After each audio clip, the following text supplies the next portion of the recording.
Hello, my name is Mark James, and I'll be going over the Terry versus Ohio case.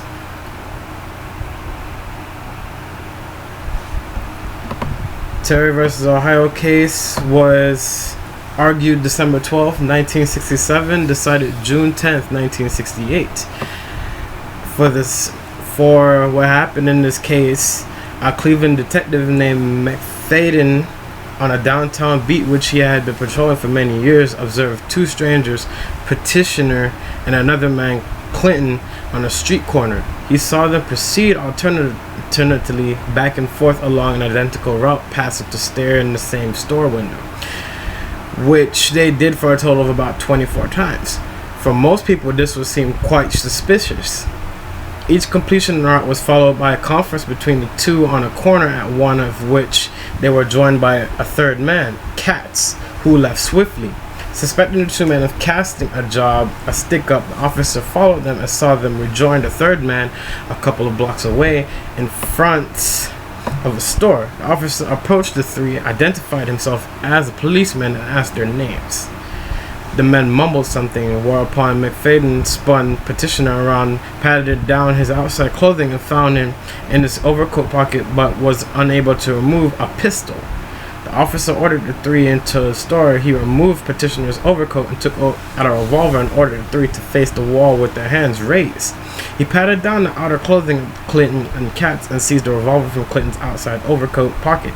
He did not put his hands on the outer garment of Katz, since he discovered nothing in his pat-down which might have been a weapon, or under Petitioner's or Clinton's outer garments until he felt the guns.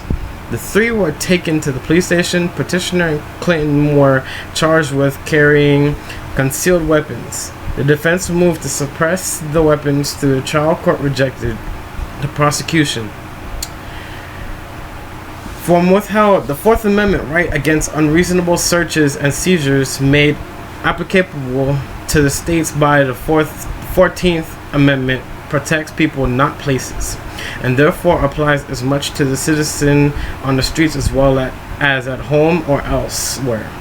The issue in the case is not the abstract propriety of the police conduct, but the admissibility against Petitioner of the evidence uncovered by the search and seizure. The exclusionary rule cannot properly be invoked to exclude the products of legitimate and restrained police investigate techniques, and this court's approval of such techniques should not discourage remedies other than the exclusionary rule to curtail police abuses for which that is not an effective sanction. The Fourth Amendment applies to stop and frisk procedures such as those followed here. Whenever a police officer accosts an individual and restrains his freedom to walk away, he has seized that person with the meaning of the Fourth Amendment. A careful exploration of the outer surfaces of a person's clothing in an attempt to find weapons is a search under the amendment. So forth. These men, even though they felt like they lost their right, they really did not lose their right, because the police officer had a right to overwrite that due to suspicion, and he possibly just saved many lives through that suspicion, which was a good thing in this case. But in here we have where a reasonably prudent officer is warranted in the circumstances of a given case in believing that his safety or that of others is endangered, he may make a reasonable search for weapons of the person believed by him to be armed and dangerous. P3, regardless of whether he has probably cause to arrest that individual for crime, of the absolute certainty that the individual is armed. Though the police must, whenever participable, secure a warrant to make a search and seizure, that procedure cannot be followed where the swift action based upon observations of the officer on the beat is required. The reasonableness of any particular search and seizure must be assessed in light of particular circumstances against the standard of whether a man of reasonable caution is warranted in believing that the action taken was appropriate. The officer here was performing a legitimate function of investigating suspicious conduct when he decided to approach Petitioner and his companions.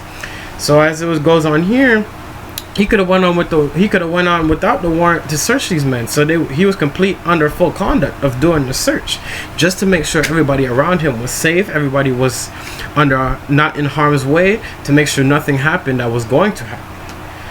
A search for weapons in the absence of probable cause to arrest must be strictly circumscribed by the exigency of the situation.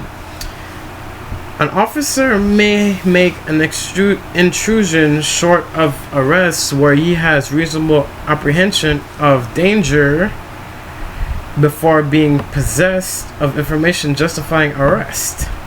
The officer's protective seizure of petitioner and his companions and the limited search which he made were reasonable, both at their inception and as conducted. The actions of petitioner and his companions were consistent with the officer's hypothesis that they were contemplating a daylight robbery and were armed. So, based off what we've seen here, these men were suspected. These men felt like they lost the right, but they didn't.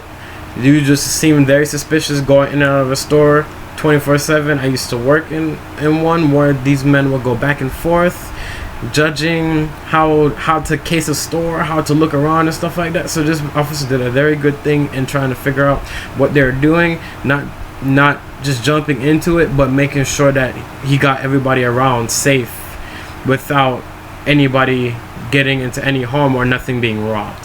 So I say that this officer was in the right and not in the wrong, and they were in the wrong for carrying those concealed weapons for them being there suspicious, because a lot of stuff can happen at any time. Thank you for listening to my Terry versus Ohio case, and I'm out.